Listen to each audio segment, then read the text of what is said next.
Good morning and welcome. My name is Bhante Suddhaso, and I'm here with Ayya Soma.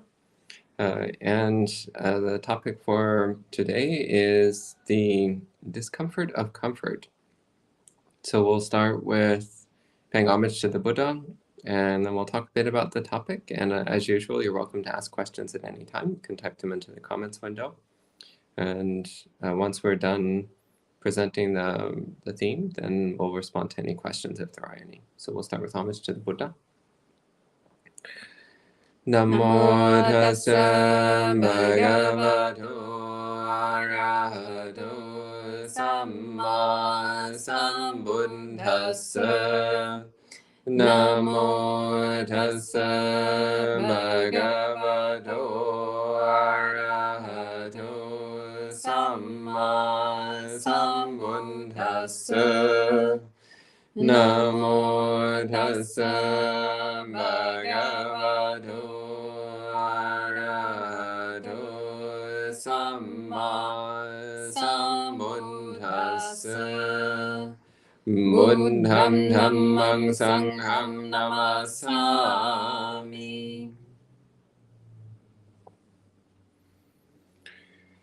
So hello to the people who are checking in. Hello to let's see, Bhumika, Sud, Christina, Manal, John, Usha, Yankee, Dan, Maria, Karuna, Matthias, Nico, and Rebecca. Welcome to all of you. Good to see all of you. And Brian. Hello. Also to Brian. Okay. Yes, we're both in Italy, both Bhante Suddhaso and myself. Trying to create the conditions to establish a Buddhist monastery here in Italy. Empty Cloud, Italia. Bhante Suddhaso actually just returned from a period of Tudong, of solo Tudong actually, while I was doing a little bit of work and taking care of also some family matters here in Rome. So maybe Bhante Suddhaso, if you want to talk a little bit about your solo Tudong experience, that is very much a theme with the topic of today. Yeah, so first off, just to briefly introduce the concept. So from its very beginning, so starting with the Buddha and the Buddha's first disciples and throughout the lifetime of the Buddha, from the very beginning, the Buddhist monastic order has always been an order of wanderers, of wandering mendicants. So the basic practice of living with the absolute bare minimum. And it turns out the absolute bare minimum is actually way, way, way, way lower than we normally think it is. We live without money, we don't store food overnight, we have only the bare minimum of possessions, so one set of robes and so on. And wandering from place to place on foot, sleeping in the forest at night, going alms round in the morning to collect food. And there's, of course, a lot of very strict rules around how we can do alms round. So, for example, we're not allowed to directly ask for food. Instead, we wait and hope that somebody decides to offer something of their own accord. And so this practice then, again, during the time of the Buddha, it was standard, it was universal. But these days it's more of a special practice, which bhikkhus and bhikkhunis will sometimes do as a way of deliberately stepping outside of our normal bubble of comfort that we create for ourselves. And it's one of the benefits of doing this practice is that it shines light on exactly this problem of how we become addicted to having specific states or conditions of comfort. We come to expect and rely upon having specific sets of sensations, specific experiences, specific things readily available to us because we think that makes our life more pleasant. But as we discover through the practice of setting everything aside and wandering with no money, no food, no home, with only just a handful of things that you can easily carry with you, what we discover is that actually that's a much happier state of being. And the reason why it's happier is because of a shift in the mind. So then, again, this is a way of illuminating the fact that when we're building a comfortable life for ourselves out of a bunch of random junk and samsara, we think we're making our life happier, but actually what we're doing is we're making our happiness extremely fragile, extremely unreliable. So to talk a bit about the wandering practice that I was doing for the past week or so. As mentioned, one sets out with your robes, your bowl. In my case, I also brought a tent, so a small tent that I can carry on my back, and not much else. And walking from place to place, so not accepting rides, means accepting the fact that you're going to be in the sun for long periods of time. It means accepting that you need to face heat during the day and cold during the night. So not having a house to sleep in means there's no climate control. There's no air conditioning for the hot afternoons. There's no protection from the cold of the night. And even during the summer, it gets cold at night. And carrying everything with you on your back, you start to notice the weight of all of your possessions. This actually is a really powerful practice. So for those of you who are attached to lots of possessions, well, try collecting all your possessions into a backpack and walking around with them on your back for 12 hours a day. And you'll start to realize that it's quite literally a burden. And what will happen is you'll start asking, well, what can I let go of these things that I'm carrying around? What is actually necessary? And we start to realize that most of what we're carrying is really not necessary. So again, this practice of wandering, this is one of the things that we start to notice. We start to notice that life is full of a wide variety of sensations. Sensations of heat and cold, contact with wind and insects, contact with a wide variety of different people as well. So with this wandering practice, we're constantly meeting strangers, new people. We're going places that we haven't been. We're meeting people that we've never met. So we also can't rely on carefully structured relationships.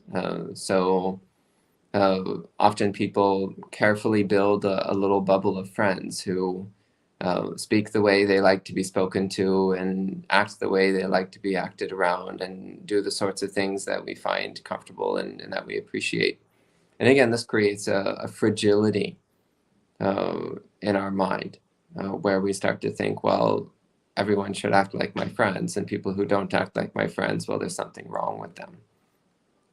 Well, actually, what's wrong is with us. What's wrong is that we've created these strict conditions around what we think will make us happy. So again, in this wandering practice, we're meeting random people who we don't know, people who we don't know what to expect. So the only proper way to handle things is actually with an open mind and a gentle heart. Treating everyone we meet with the full courtesy and kindness and respect that we would our most beloved friend, and not expecting them to act any particular way, not expecting them to speak any particular way, but always being open to responding appropriately to whatever they present us with, whatever kind of speech or behavior they present us with. Again, this is a practice which is particularly a practice for renunciants, for bhikkhus and bhikkhunis and people who live lives like bhikkhus and bhikkhunis. But it's something which I think does bring forward an important message, which is this importance of starting to examine what it is that we think we need in order to be comfortable. And noticing how, again, we create these extremely fragile, conditional lives where we have all these conditions that we think we need to have. We need to have our house be a certain temperature, not too hot, not too cold. We need to have a house. We think we need to have a house in the first place. We need to have this kind of food and not that kind of food. Well, when you're living on Omsran, just having food is already an amazing thing. Doesn't really matter so much. It's like, well, today you really want rice and you've got bread. It's like, well, I'm just really glad someone gave me bread. Like, and then, oh, well, they gave me the salty bread instead of the non-salty bread. It's like, yeah, I'm glad they gave me bread. I'm glad I have something to eat. It's like, oh, they gave me the red pizza instead of the white pizza. It's like, well, I'm glad they gave me something to eat. I'm glad I have something at all. But when we have our choices, you walk in the bakery and nothing looks appealing. You're like, oh, I don't want this, I don't want that. That doesn't look quite like how I want it to be. And well, at least you have something. At least there's something available. And noticing how that mind of constant preference, of picking and choosing, is actually just creating more discomfort and dis-ease in the mind, unease in the mind. So these are a few introductory topics. Maybe Ayya Soma, if you'd like to say some things on the subject. Thank you, Bhante. I actually had a question for you. Since this was your first Tudong by yourself, if you found anything that was different, particularly challenging or particularly inspiring, how was it different from, because you've gone on Tudong many times in the past? So it wasn't a new experience in and of itself, but this, I seem to understand, was the first time that you actually went for a long period of time by yourself. Yeah. So what was different? What was particularly challenging? Yeah, if you, in comparison to your previous experiences, if there was anything that maybe comes to mind. Well, I mean, the main difference, of course, is that being alone, then there's a very clear sense that there is nobody else that we can expect to help us out, or there's nobody else that we can rely on. So, for example, setting up my tent, there was nobody else who could help me set up my tent. I had to do it by myself. So it was just acknowledging this is just what needs to be done right now. So everything that I was facing, there was a clear sense of like, well, this is something which I need to face by myself. Whatever it is, whether it's an emotion arising, as I told you the other day, the first night, there's a sensation of fear, which for me was very unusual. I almost never have that sensation. And I was like, well, there's nobody else that I can talk about this with. This is something which I need to face and confront and do something about on my own. So that to me was one of the really different things. Is it's recognizing that ultimately every condition that I was facing, I would have to face it by myself, and I would have to try to find a solution to any difficulty I encountered by myself. Because actually that's always the reality of things. Even when we're with other people, there's still, the reality is that we still have to deal with our own mind internally. Our practice is always an internal practice of looking at our own mind and our own heart, sorting through our own defilements, our own difficulties. So to me, that was just made very clear. Like doing Tudong by myself, it's like, well, where am I going to go for alms round? Well, I have to decide. What town am I going to walk towards next? Well, I have to decide. Where am I going to sleep for the night? Well, I have to decide. So there is no option of avoiding anything. Everything has to be faced and confronted. So it's learning how to bring that mind of equanimity and wisdom to every decision and every situation and every challenge. I could never share it with another person. Thank you, Bhante. Yeah, I was reflecting precisely on this, like the, I guess the title of the topic today, it's a bit of a pun, the discomfort of being comfortable, and how, on the other hand, when we embrace these conditions of discomfort, there is a comfort that comes from that in the mind. So it's very counterintuitive. We think, as you were saying, Today it's actually very hot in Rome, so it's 40 degrees Celsius, which I still haven't learned Fahrenheit, so I'm not. It's about 100 degrees Fahrenheit. 100 degrees Fahrenheit. So it's really, really hot. Well, actually, technically there is an air conditioner now in this house, but we have not turned it on. Mostly because I'm actually not in the habit of turning it on, because I grew up, this is my parents' home here in Rome, and we didn't have an air conditioner growing up. So it's a new sort of introduction to the house. So I completely forgot that actually it even existed. I'm not in the habit there.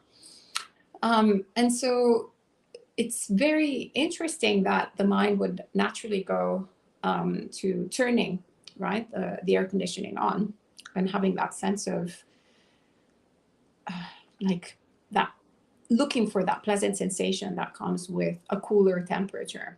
And then on the flip side, obviously, when it's perhaps in the winter, when it starts cooling off, then we, of course, are looking for the pleasant sensation that comes with the heat.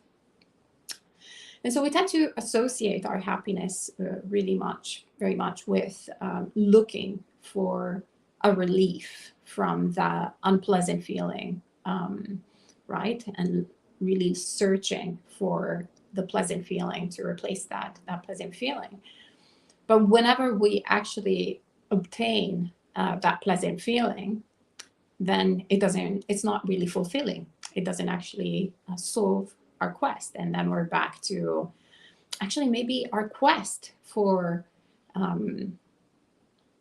sensuality becomes even more fine-tuned. Then it's not anymore about what kind of temperature there is, whether it's cold or hot, but it becomes of like what kind of like micro degree, like it becomes like very, very fine-tuned. And it's sort of this battle that you can never win, in a way.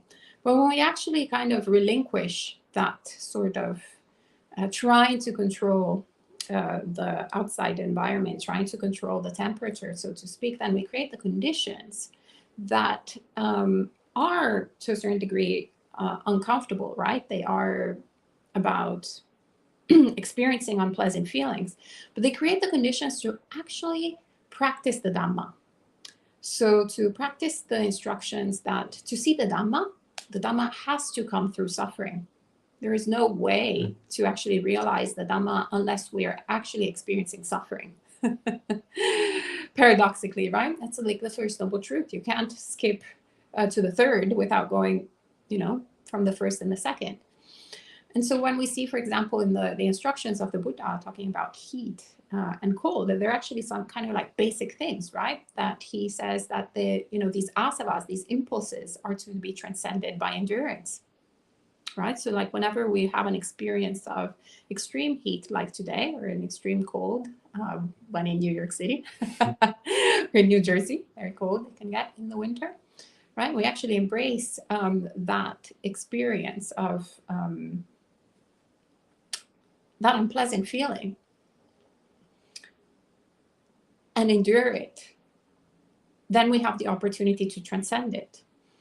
And when we're actually working in that way with the body, when we are looking at the suffering and seeing that there is a way out of suffering that does not rely on trying to search for a pleasant feeling to replace the unpleasant feeling, but actually to relinquish the actual wanting there for the experience to be different, then we have that glimpse of the Dhamma, we see the Dhamma. And then we can start refining not our kilesas, not our contaminations of mind, not our defilements, which we normally do, right? With getting more and more particular up to can I speak to the manager? I really don't like this service, right? Or things like that, but actually refining our letting go. So we are so used to enduring unpleasant feelings that are bodily unpleasant feelings that then we also are more able and capable of enduring unpleasant words, unpleasant conditions in life that become more and more subtle, right? Like unpleasant moments in life that are inevitable, separation, losing the people that we love, changes, shifts in the health of the people that we love, changes in the shift of our health, the existential suffering, then that also becomes more easy to bear. And so there is that comfort then that comes from this discomfort of training ourselves. And it's that like very interesting fine balance, right? It's that middle way. Sometimes we can go a little bit too much in the opposite extreme and then kind of intentionally go and harm ourselves. But that's not the instruction of the Buddha. My understanding of the instruction of the Buddha is just simply to not try to control, the sort of external circumstances, to put ourselves in a little bit of discomfort, but not an extreme discomfort, not to actually go and seek to injure ourselves. But at the same time, not to go too much into that comfortable domain where then the mind becomes so lax, the mind becomes so used to this sensual pleasure that then just wants more and more and more, like it becomes this like strong addiction. And then another reflection that came to mind was how difficult it is to do this practice today than it has ever been up until actually even in Italy up until 16 years ago when I was living here, when there was no air conditioner in the houses. So one of the differences that has happened in this country in 16 years is that most houses now have air conditioning. And even in the south of Italy, where it's not needed and has never been there, most houses now also start having heating.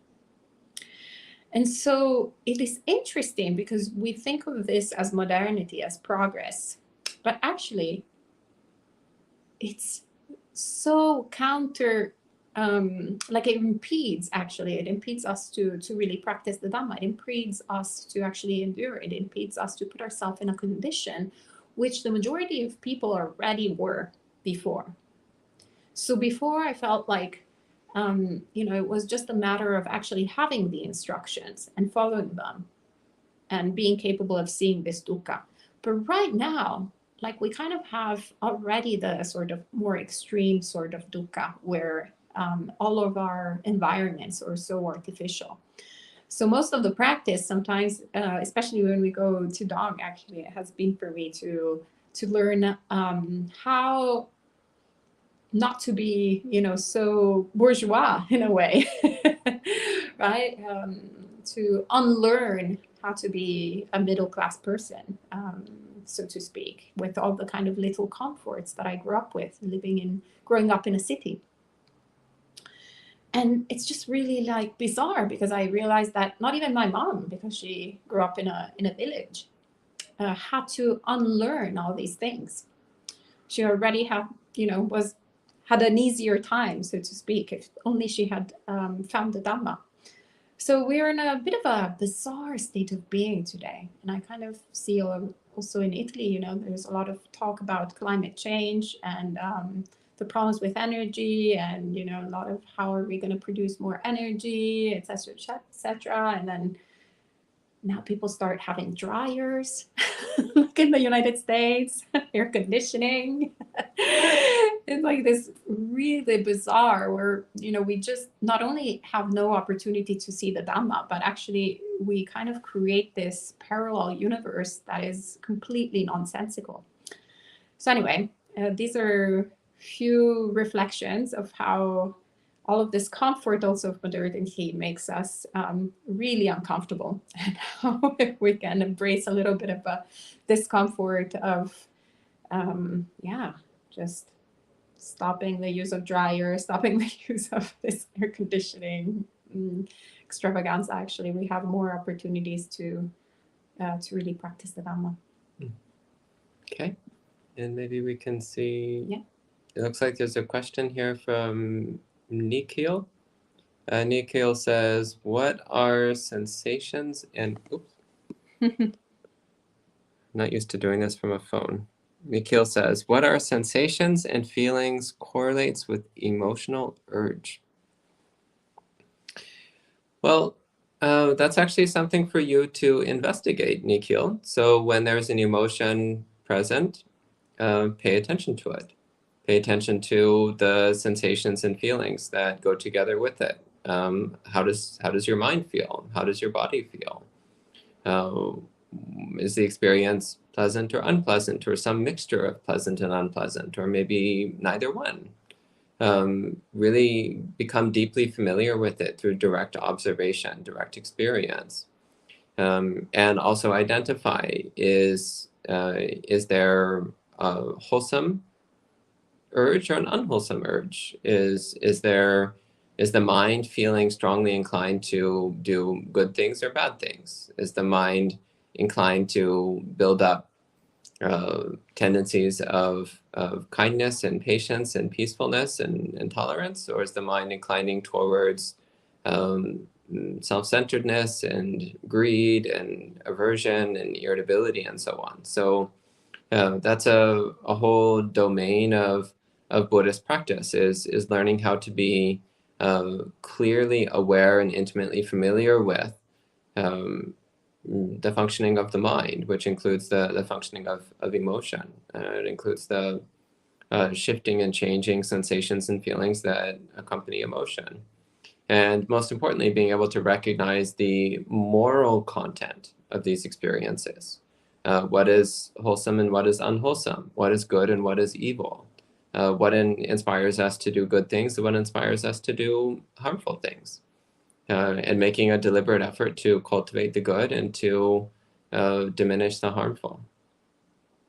Do you have anything you want to add on this? No, it's perfect. Thank you, Bhante. Okay.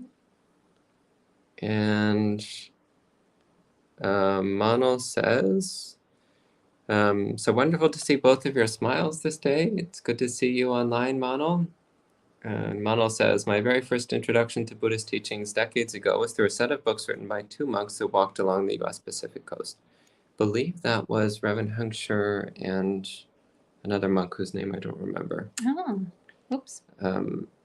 So Mano says, it created a lasting impression, and I circle back to the practice of Tudong, wondering how a layperson so embedded in a layperson's life can practice such a meaningful practice. The draw is incredible.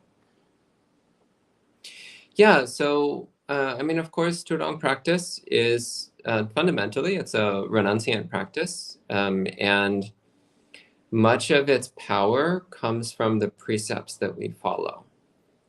So it's a little bit different to do it as a layperson because you don't have the same set of precepts, of course. But I mean, you can still do a similar practice. So you can do many, many days spent hiking or backpacking or trekking through an area and do it with the same attitude of trying to greatly minimize what you're dependent upon, and to live with a sense of openness, a sense of meeting each moment as something completely fresh. Of course, it's not quite the same because one isn't following the monastic precepts, but it is something that will still challenge you and push your limits to some degree. But even setting aside the actual physical practice of wandering, the underlying principle, as Ayya Soma was pointing out, it's more about confronting all the various ways that we try to generate comfortable conditions for ourselves during our lives.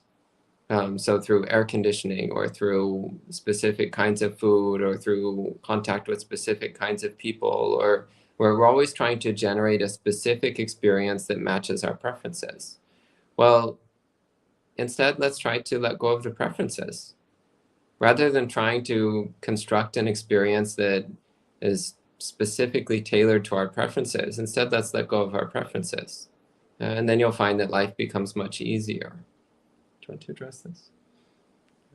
Thank you, Bhante. Yeah, everything that you said, definitely I share 100%. The other thing that comes to mind is actually a story of a Franciscan monk here in Italy that actually did this practice with some lay folks.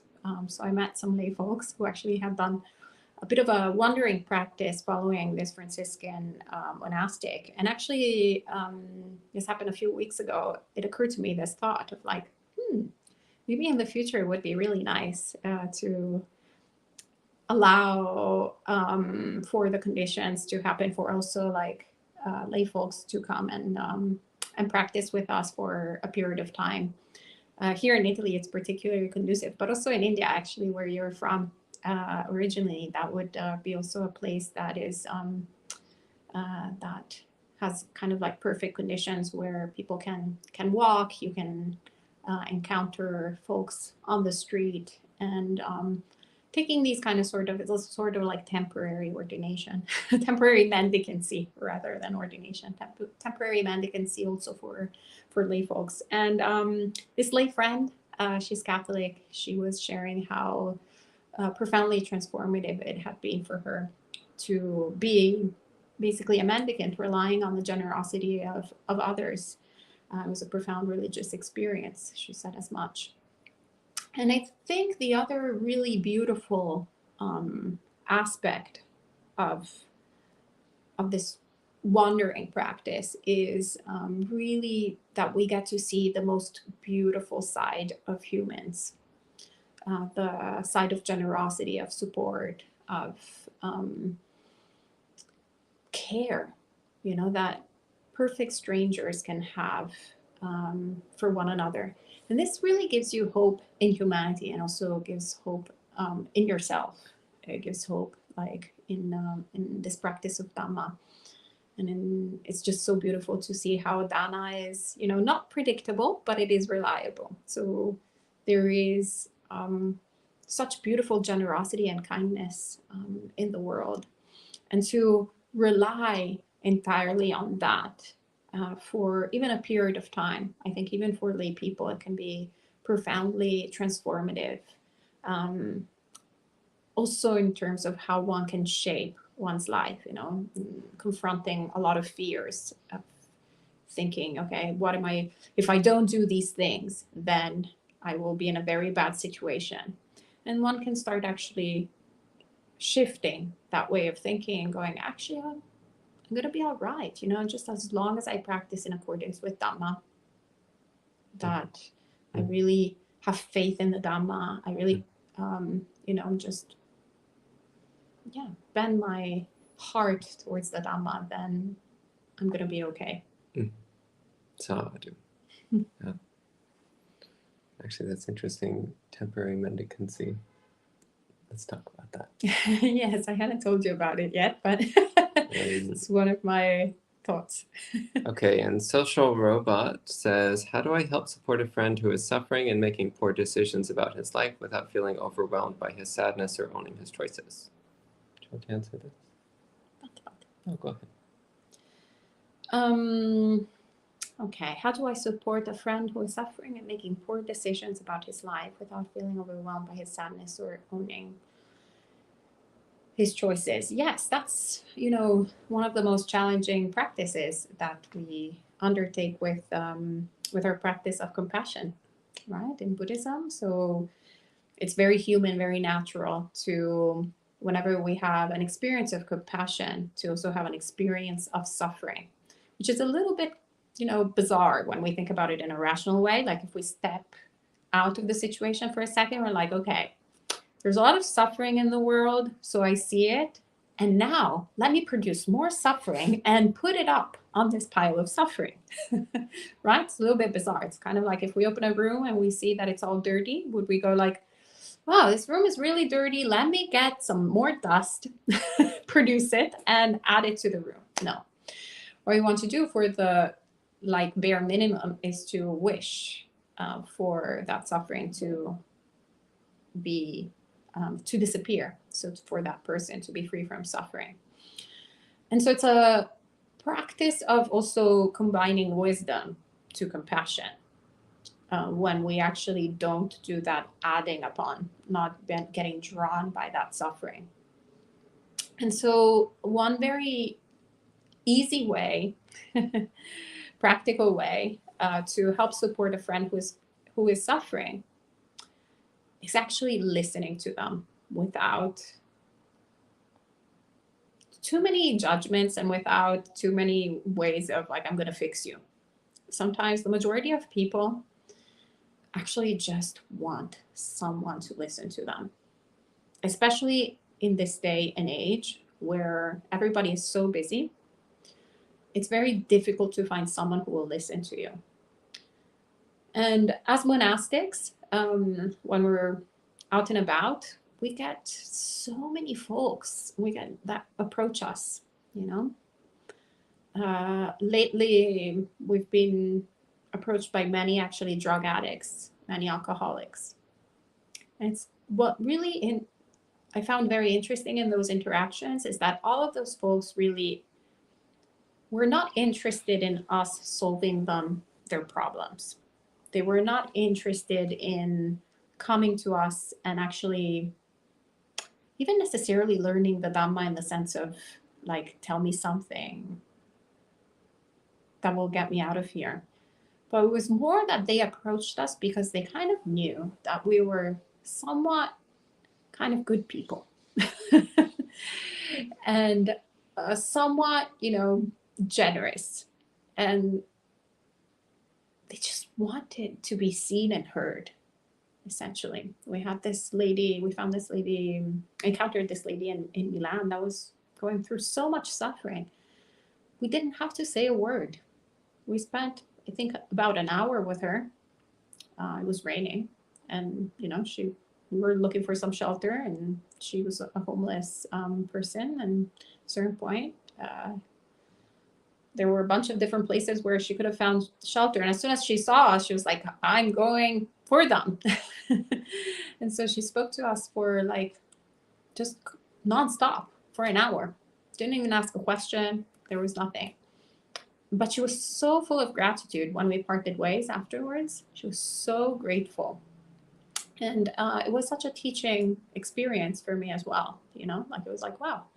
Sometimes there are so many different ways through which we can actually communicate the Dhamma, teach the Dhamma, which is not necessarily through a Dhamma talk. It's not necessarily by quoting the scriptures. It's not necessarily by even, quote unquote, helping the person out, but just showing this humanity, just sharing some time, being there, present. And in that way, actually, when we are engaged with someone, like right there in the present moment, without thinking, I want to fix them, or why is this happening to them, etc., but just being present, then there is also no sadness in our heart.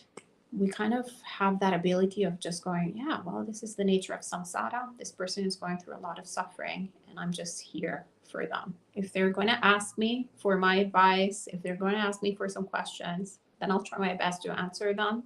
But if not, I will still be here. Like, it's okay. And and I think, well, the people so far have been happy, right, Bhante?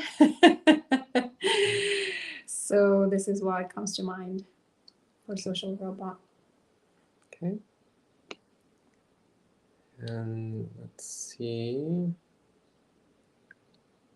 Good to see you, Marielle and Nikhil.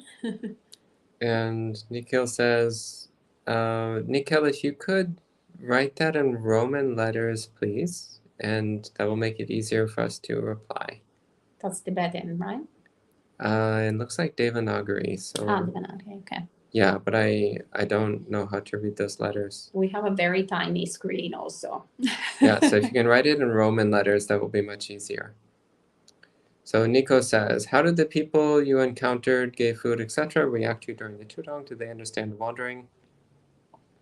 Well, I mean, one of the perks of doing this practice here in Italy is that Italy has a very long-standing tradition, so almost 2,000-year tradition of monasticism of many different kinds, and that included mendicant monks and also wandering monks. And in fact, at one point during this week of wandering, I met a wandering Catholic nun who was out doing something a little bit similar in her own way. I didn't ask her for too many details, but a little bit similar. And also I was walking along a very well-established route to St. Francis, which tends to get a lot of spiritual pilgrims walking along it. So again, the specific details people may not have understood, but the general idea of a wandering monk, a wandering mendicant, spiritual practitioner was something that people understood very quickly and easily. And the reaction, well, most people, they either reacted very positively or they ignored my existence. Nobody was hostile or rude. And a lot of people were actually very happy to see me. There were a few times when people came up to me and said just how delighted they were just to see a spiritual renunciant, to see a wandering monk. And the specific religion wasn't really important. So mostly these were Catholic people who weren't planning to convert to Buddhism or anything, but they were just really happy to see a wandering spiritual renunciant. So overall reaction, really positive. And again, lots of people who, again, weren't Buddhist and maybe didn't really understand anything about our rules or practices or teachings. But they recognize a spiritual renunciant, someone who's committed to living a higher life, and they wanted to support that. So overall, very positive. Okay, and let's see if there's any other comments here.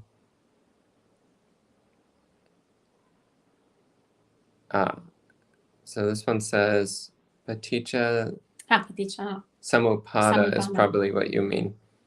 So let's have a look back here. So Nikhil said, what is the use of Paticca Samuppada, presumably, in human life? Do you want to answer that? Everything. It's to figuring, to just being capable of living. I mean, a simple way of talking about Paticca Samuppada is just cause and effect. So when we understand that when this comes into being, this comes into being, and when this ceases, then we start becoming a little bit wiser. Usually we have a bit of an experience of randomness in the world, so then we act randomly. And when we act randomly, then we have some nice results, some pleasant results, and some unpleasant results. And of course, with the pleasant results, we're like, give me more. And when it's unpleasant, we're like, oh, I hate that. I don't like this. Why is this happening to me? Oh, poor me. Oh, everything is against me, etc., etc., etc. But instead, when we actually understand dependent origination, when we understand that everything has, different causes and conditions, then instead of actually getting so upset with the results, maybe we can become a little bit wiser and look at what kind of causes and conditions can I actually put in place that will give better results in the present, actually, and also in the future. And so this is what basically studying the teachings of the Buddha is helpful for. It's to actually understand what brings happiness and also to understand what brings suffering. And so when we understand what brings happiness and what we understand what brings suffering, then once again, we become a little bit wiser, and we start creating the right conditions that then will give the results that we're looking for. And if we're looking for suffering, we can also understand that and we can try and we can see how true these teachings are for ourselves. Okay. And Dan says, as humans, we often desire seclusion. For instance, I'm planning a bicycle trip in the outback. When is something escape or liberation?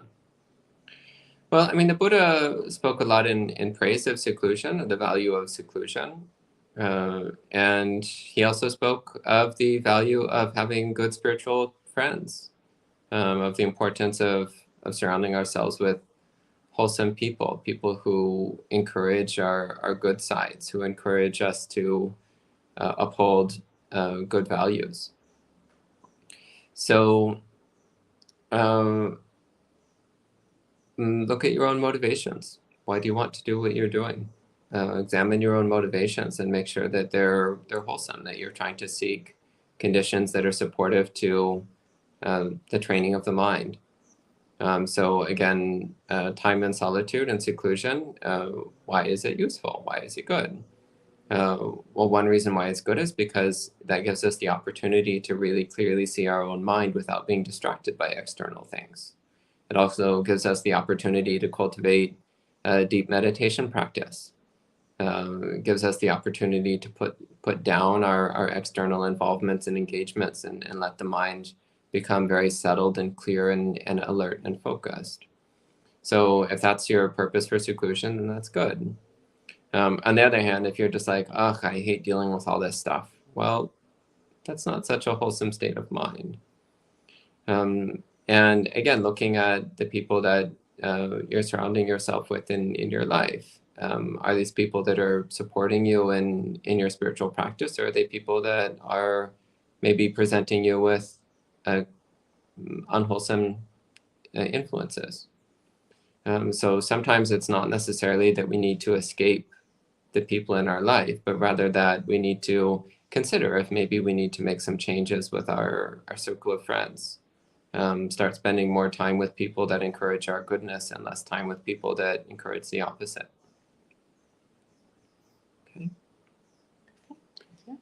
Okay. And it looks like that's the end of the questions. So I think we can go ahead and conclude at this time. So we'll end here with 3 sadhus.